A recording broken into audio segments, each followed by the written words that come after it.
जय हिंद साथियों। आज अब से हम लोग पढ़ेंगे मॉडर्न हिस्ट्री, आधुनिक भारत। हैंड रिटन नोट्स है, तो इसकी शुरुआत हम लोग करते हैं यूरोपीय कंपनियों के आगमन से। तो देखते हैं कि भारत में विदेशी कंपनियों के आगमन के क्या क्या कारण थे। कारण में सबसे पहले विदेशी कंपनियों अर्थात यूरोपीय कंपनियों के भारत आगमन के एक नहीं बल्कि अनेकों कारण शामिल थे। इसमें तात्कालिक कारण के रूप में हम लोग देखते हैं 1453 में कुस्तुनतुनिया का पतन हो गया था और यूरोप में आया पुनर्जागरण भी था। कुस्तुनतुनिया का पतन, ये यूरोपीय कंपनियों के भारत में आगमन के क्या क्या कारण थे। कुस्तुनतुनिया का पतन यूरोप में आए पुनर्जागरण को माना जाता है, जबकि आधारभूत कारण के रूप में हम भारत की मजबूत आर्थिक स्थिति, यूरोप में आई वाणिज्यवादी नीति व यूरोपीय शासकों के योगदान को माना जाता है। पहला कारण देखते हैं कुस्तुनतुनिया का पतन। वर्ष 1453 में पूर्वी यूरोप रोमन साम्राज्य के राजधानी के रूप में विख्यात कुस्तुनतुनिया के ऊपर ऑटोमन साम्राज्य के सल्जुक तुर्क हैं, ये इसका नाम सल्जुक तुर्क।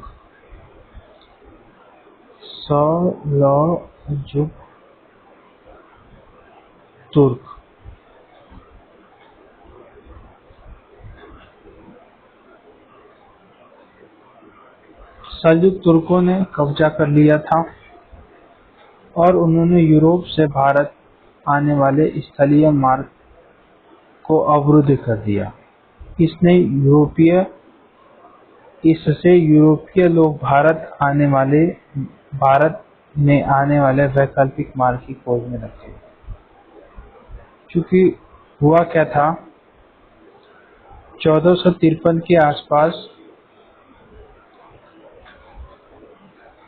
जो हमारा रोमन साम्राज्य की राजधानी के रूप में विख्यात कुस्तुनतुनिया, जैसे यहाँ पे है, ये तो है हमारा इंडिया, जैसे ये इधर अफ्रीका और ये इधर कहीं इंडिया है, इधर है यूरोप वाला, तो यहीं पे ही यही है था हमारा कुस्तुनतुनिया जो पूर्वी भाग था। तो इसी पे ही ऑटोमन साम्राज्य के सल्जुक तुर्कों ने कब्जा कर लिया था।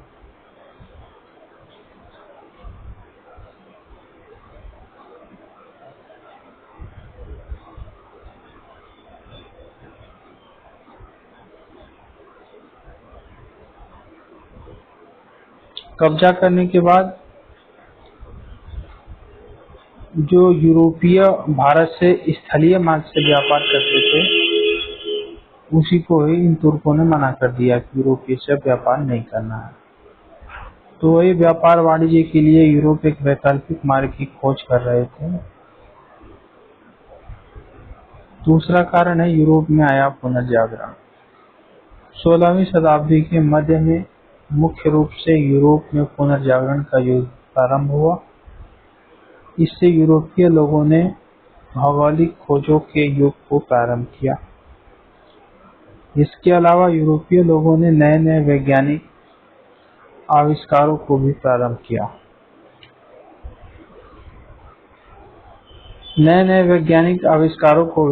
किया। इसी समय दूसरा दिशा सूचक यंत्र की भी खोज हो गई, जिससे समुद्री यात्रा में आसानी हुई। तीसरा महत्वपूर्ण कारण है भारत की आर्थिक संपन्नता व जलवायविक स्थिति। भारत प्राचीन काल से ही आर्थिक रूप से संपन्न रहा है, इसलिए इसे सोने की चिड़िया के रूप में पुकारा गया। अब है महमूद गजनवी का जो सरकारी इतिहासकार था उतवी, जिसकी पुस्तक है तारीख-ए-यामीनी। महमूद गजनवी के सरकारी इतिहासकार उतवी की पुस्तक तारीख-ए-यामीनी में भारत की आर्थिक संपन्नता का ब्यौरा दिया गया है। तारीख-ए-यामीनी में भारत की आर्थिक संपन्नता का विवरण दिया गया है। और दूसरा, प्रसिद्ध इटालियन यात्री मार्को पोलो की पुस्तक है the travel into the Marco Polo में भी भारत की आर्थिक संपन्नता का व्यवस्थित ब्यौरा दिया गया है। तो भारत की आर्थिक संपन्नता से रिलेटेड दो पुस्तक हमको याद रखनी है। उतवी, जो कि महमूद गजनवी का दरबारी कवि था, इतिहासकार था, उसकी पुस्तक है तारीख-ए-यामीनी। दूसरा, इटली का मार्को पोलो, जिसे यात्रियों का राजकुमार भी कहते हैं, की पुस्तक है the travel into the Marco Polo में भी भारत की आर्थिक संपन्नता का गुणगान किया गया है।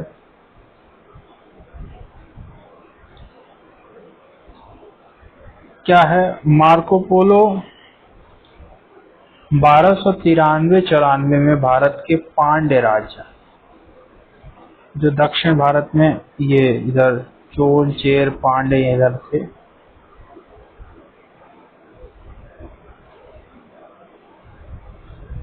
दक्षिण भारत में पांड्य राज्य और काकतीय राज्य, पांड्य राज्य और काकतीय राज्य की यात्रा की। मार्को पोलो ने चीन के शासक कुबलाई खान से भी मुलाकात की थी।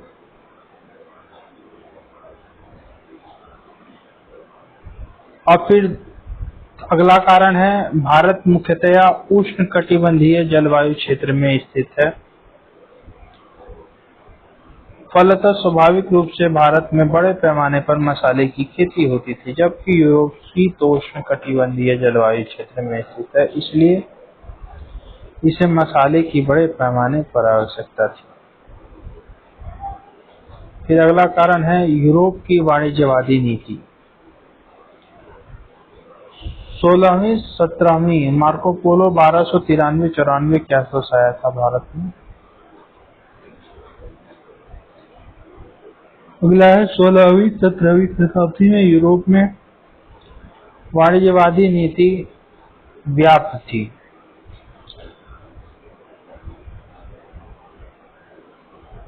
16वीं 17वीं शताब्दी में यूरोप में वाणिज्यवादी नीति अत्यंत लोकप्रिय हुई थी। इस नीति के तहत अधिक से अधिक उद्योग धंधों को स्थापित करने के लिए विदेशों व्यापार के द्वारा बुलियन अर्थात सोने एवं चांदी को प्राप्त करना भी था। इस तरह इन सभी कारणों से प्रभावित होकर यूरोपीय कंपनियां भारत आई थी। अगली सबसे पहले आने वाली कंपनी थी हमारी पुर्तगाली। तो पुर्तगाली कंपनी का हम लोग इतिहास देखते हैं। तो पुर्तगाली के 3-4 अभियान, 2 तरह के अभियान थे। एक तो निजी अभियान थे, दूसरे सरकारी अभियान थे। पुर्तगालियों के निजी अभियान देखते हैं। पुर्तगालियों का भारत में कुल 3 निजी अभियान हुआ था, जिसमें पहला अभियान 1498, दूसरा 1500 में, तीसरा 1502 में। कब 1498, 1500 और 1502, ये तीनों निजी अभियान थे। 1498 वाला, 1500 और 1502 वाला। सबसे पहले आया था वास्को डी गामा का पहला अभियान। पुर्तगाली नाविक वास्को डी गामा जो मई 1498 में भारत के मालाबार तट पर स्थित कालीकट राज्य में स्थित कप्पकाडू नामक बंदरगाह कौन सा बंदरगाह? कपकाडू। नमक बंदरगाह पर अपना जहाजी बेड़ा उतारा था। इस समय कालीकट का हिंदू शासक जमोरिन इसकी उपाधि थी। जमोरिन ने वास्को डी गामा का स्वागत किया, जबकि मालाबार तट पर स्थित अरबी व्यापारियों ने इसका विरोध किया। तो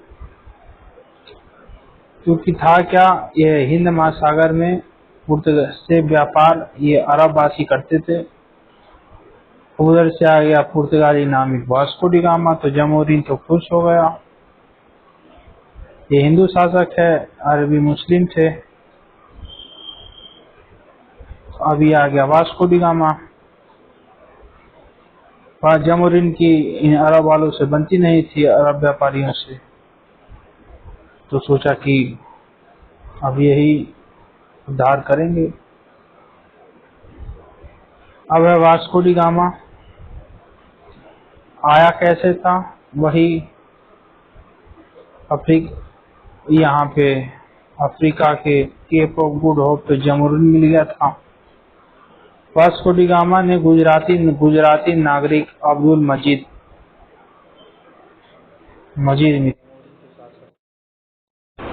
मजीद को अपना पथ प्रदर्शक बनाया। वास्को डी गामा यात्रा भत्ता निकालने के बाद इसको 60 गुने का मुनाफा भी हो गया था। अगला है पुर्तगालियों का दूसरा निजी अभियान। वर्ष 1500 में अल्ब्रज कैब्राल दूसरा निजी अभियान अल्ब्रज कैब्राल के नेतृत्व में पुर्तगालियों का दूसरा निजी अभियान कालीकट राज्य में आया। फिर उसके बाद में वास्को डी गामा का दूसरा अभियान। वास्को डी गामा भारत में 1498 में पहली बार आया, 1502 में दूसरी बार आया, 1524 में तीसरी बार आया। 3 बार आया था वास्को डी गामा भारत में। 1498 में पहली बार, 1502 में दूसरी बार, 1524 में तीसरी बार आया था। दूसरी बार वास्को डी गामा कालीकट की यात्रा की। वास्को डी गामा ने कालीकट की यात्रा की और यहाँ के शासक जमोरिन से भारत में अपना कारखाना, गोदाम या वेयर हाउस स्थापित करने की अनुमति मांगी। परिणाम स्वरूप जमोरिन ने अनुमति दे दी और 1503 में पुर्तगालियों ने भारत में केरल राज्य के कोचीन में अपने द्वारा संग्रहित वस्तुओं को सुरक्षित रखने के लिए एक गोदाम स्थापित किया।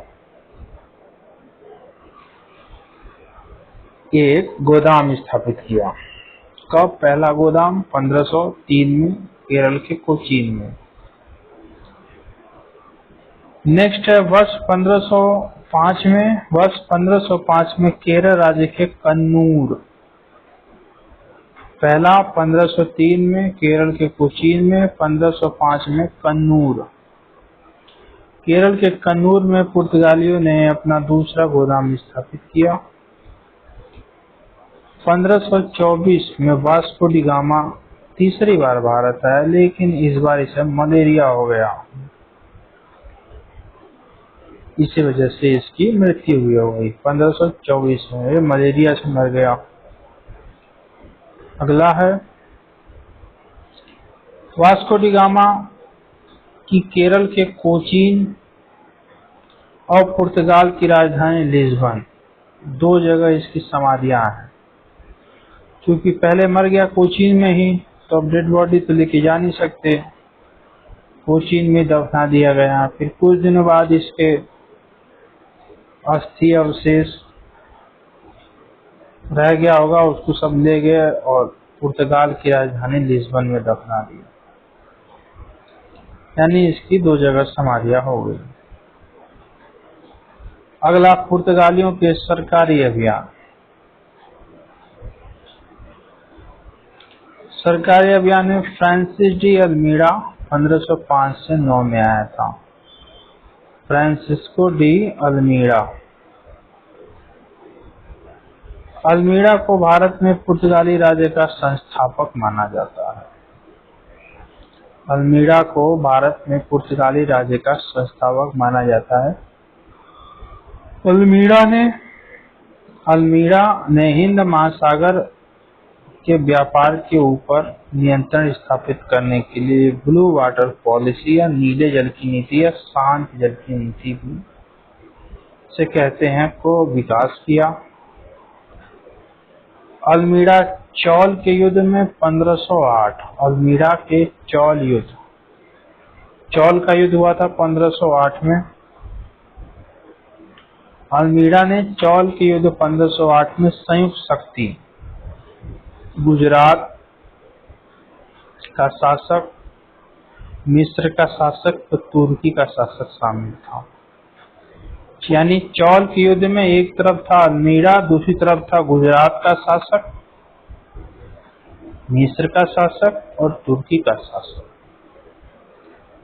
अल्मीड़ा ने तीनों को क्या कर दिया? पराजित कर दिया। गुजरात, मिस्र और तुर्की तीनों को पराजित कर दिया। चौल का युद्ध कब हुआ था? 1508 में। अब है 1509 में दीव के युद्ध। 1509 में दीव का युद्ध हुआ। उपर्युक्त वर्णित शक्तियों के सामने अल्मीड़ा ने बढ़त बनाई, फिर से बढ़त बनाई, लेकिन इसी समय पुर्तगाली सरकार ने इसे वापस बुला लिया था अल्मीड़ा को, क्योंकि पुर्तगाली सरकार को लगा इतनी मुश्किल से भारत में व्यापारी कोठी बनाई है और बढ़ा है, क्या पता ये तीनों शक्ति मिलकर दोबारा इसको हरा दे तो सारा व्यापार वाड़ी समाप्त हो जाए। इसलिए तत्काल प्रभाव से अल्मीड़ा को वापस बुला लिया गया पुर्तगाल। अब इसकी जगह भेजा गया अल्बुकर्क को। अल्फांसो डी अल्बुकर्क कब आया? ये 1509 से 1515 में रहा। अल्फांसो डी अल्बुकर्क 1509 से 1515 तक। और अल्मीड़ा का कार्यकाल 1505 से 1509। अल्मीड़ा का कार्यकाल 1505 से 1509 और अल्बुकर्क का कार्यकाल 1509 से 1515। अल्बुकर्क ने भारत में पुर्तगाली राज्य की वास्तविक स्थापना की। क्यों? इसने ब्लू जल पॉलिसी या नीले जल की नीति का व्यापक रूप से विस्तार किया। 1510 बीजापुर के आदिलशाही शासक से गोवा छीन लिया। वास्तविक शासक क्यों कहते हैं अल्बुकर्क को? क्योंकि इसने भारतीय मुख्य भूमि पर कब्जा किया। यानी 1510 में बीजापुर के आदिलशाही शासक से इसने गोवा को छीन लिया था। किसने? अल्बुकर्क ने। ब्लू वाटर पॉलिसी अल्मीड़ा और वास्तविक संस्थापक अल्बुकर्क। इसने 1511 ईस्वी में दक्षिण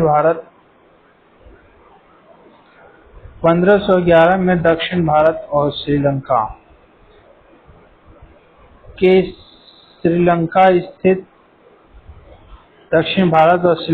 स्थित मलक्का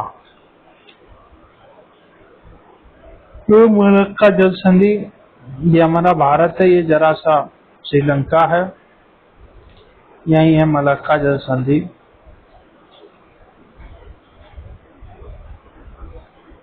नहीं, यहाँ मलक्का जल संधि नहीं है। मलक्का जल संधि इधर है, ये सुंडा और इधर ये वाले के बीच में। ये सुमात्रा और जो मलय प्रायद्वीप है यहाँ पे, ये सुमात्रा और मलय प्रायद्वीप, ये सब इंडोनेशिया का जो है यहाँ पे है मलक्का जल संधि।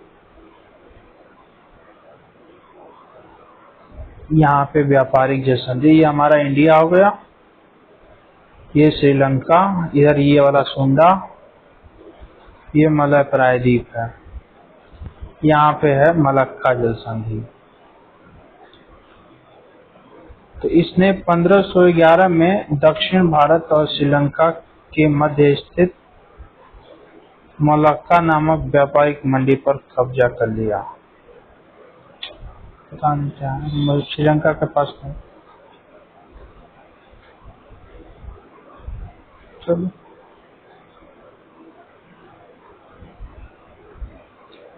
साथ ही फारस की खाड़ी के मुहाने पर स्थित हॉर्मुज नामक व्यापारिक मंडी पर भी कब्जा कर लिया।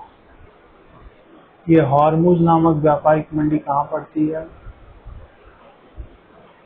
तो ये जो हमारा, ये तो हो गया अफ्रीका, इधर हो गया ये जो सऊदी अरब वाला प्रायद्वीप, और ये इराक, यहाँ पे पड़ता है हॉर्मुज। ये अपना इंडिया, ये श्रीलंका, यहाँ पे पड़ती है हॉर्मुज जलसंधि।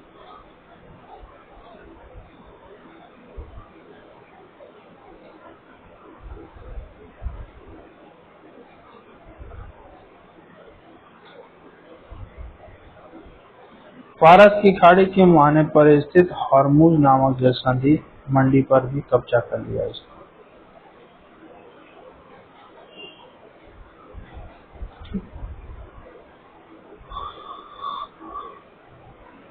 अगला, लाल सागर के व्यापार के नियंत्रण की कुंजी के रूप में विख्यात अदन नामक व्यापारिक मंडी पर लाख चाहने के बावजूद पुर्तगाली कब्जा नहीं कर पाए। यानी बाबल मंडेल, जिसे आंसुओं का द्वार भी कहते हैं, अदन नामक व्यापारिक मंडी पर पुर्तगालियों ने कोशिश तो बहुत की लेकिन कब्जा नहीं कर पाए। अगर पुर्तगालियों को भारतीय महिलाओं से विवाह के लिए प्रेरित किया, किसने? अल्बुकर्क ने। किसने? अल्बुकर्क ने।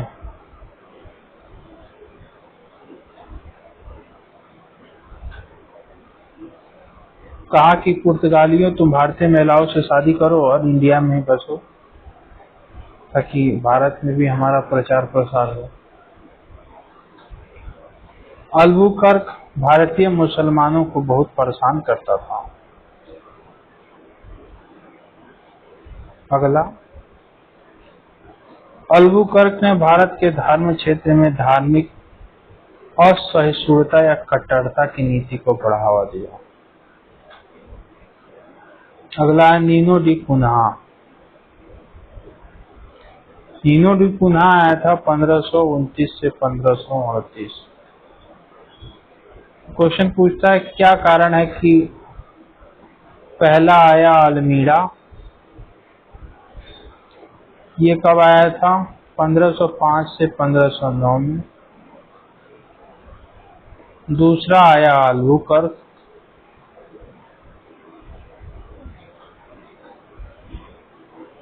इसका कार्यकाल था 1509 से 1515। तीसरा गवर्नर था Nino da Cunha,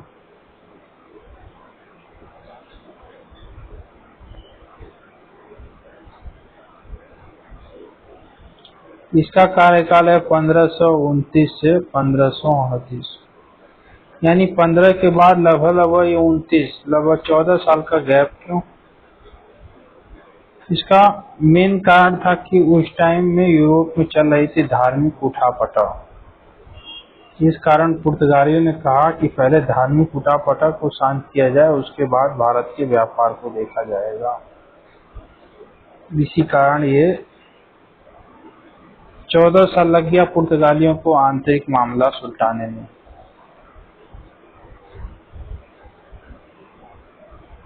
next question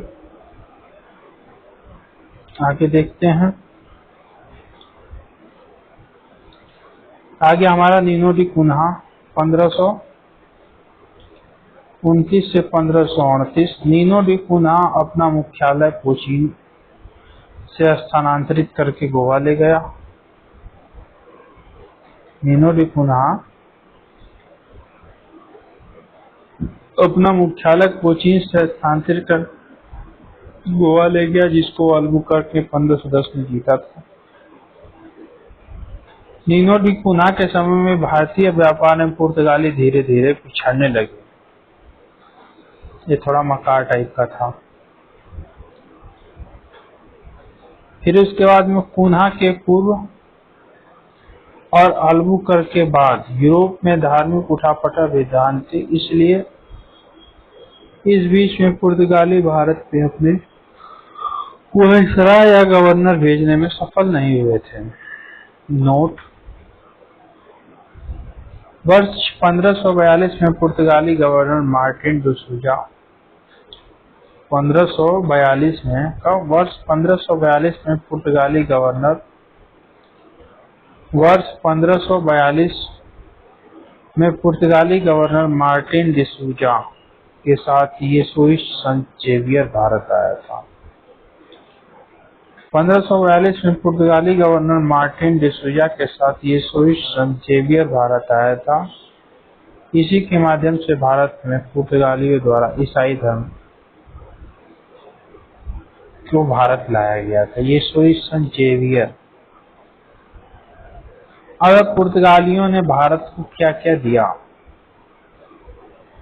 पुर्तगालियों की भारत की देन तो बहुत कुछ दिया पुर्तगालियों ने भारत को। जैसे हमें काजू दिया, बादाम दिया, आलू दिया, टमाटर दिया, मूंगफली, मक्का, लीची, पपीता, तंबाकू, यांत्रिक घड़ी, प्रिंटिंग प्रेस। अब है जुवानी, परेरा, आवर लेडी, ये सब आम की प्रजातियां हैं। जुवानी, परेरा, आवर लेडी, अल्फांसो नामक आम की प्रजातियां दी। पुर्तगालियों ने हमें स्थापत्य के क्षेत्र में गोथिक शैली, जो ऊंची ऊंची पिलर वाले बिल्डिंगे हैं, जैसे हमारा रेलवे स्टेशन, राष्ट्रपति भवन, ये सब गोथिक शैली के हैं।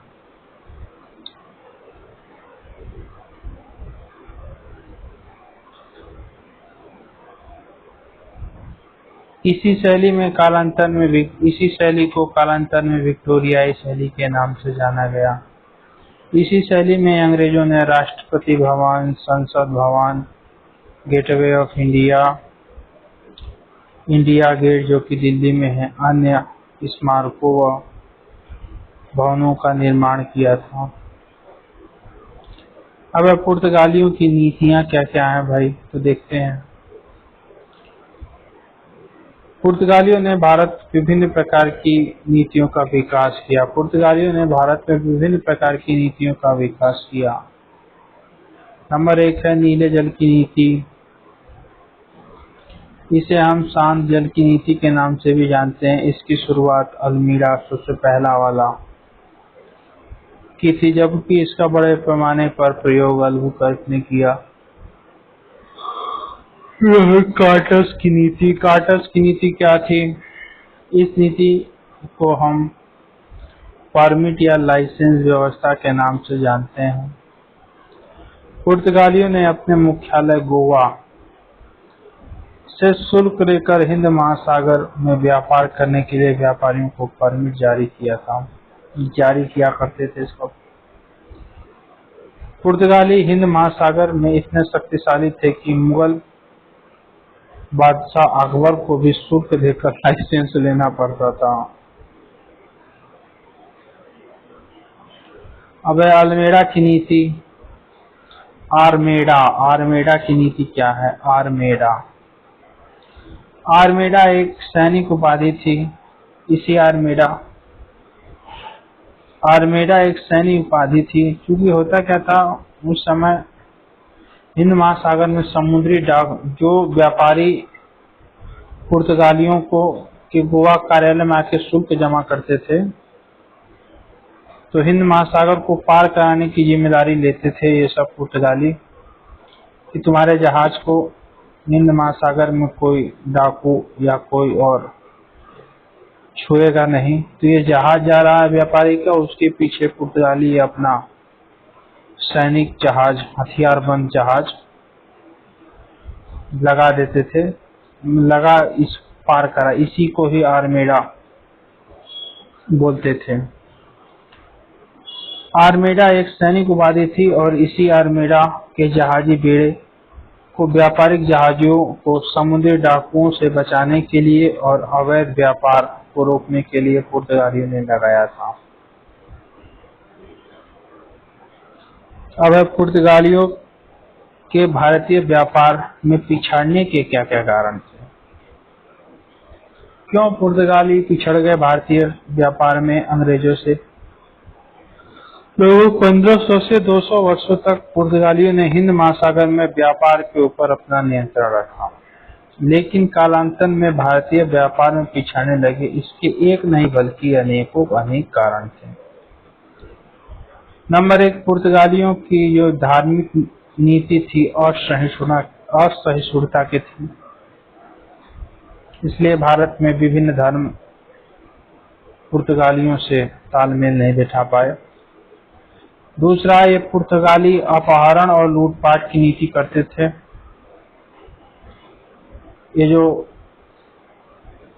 राजाओं के लड़के या मुगलों के या सुल्तान बादशाहों के लड़के उठा लेते थे, उनसे वसूली किया करते थे सब। दूसरा है नौसैनिक शक्ति। पुर्तगालियों की नौसैनिक शक्ति अंग्रेजी शक्ति व डचों की शक्ति के आगे कमजोर थी। चौथा है, पुर्तगालियों द्वारा ब्राजील के व्यापार में दिलचस्पी थी।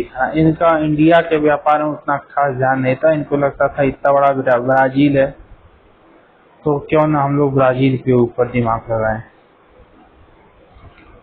और दूसरा है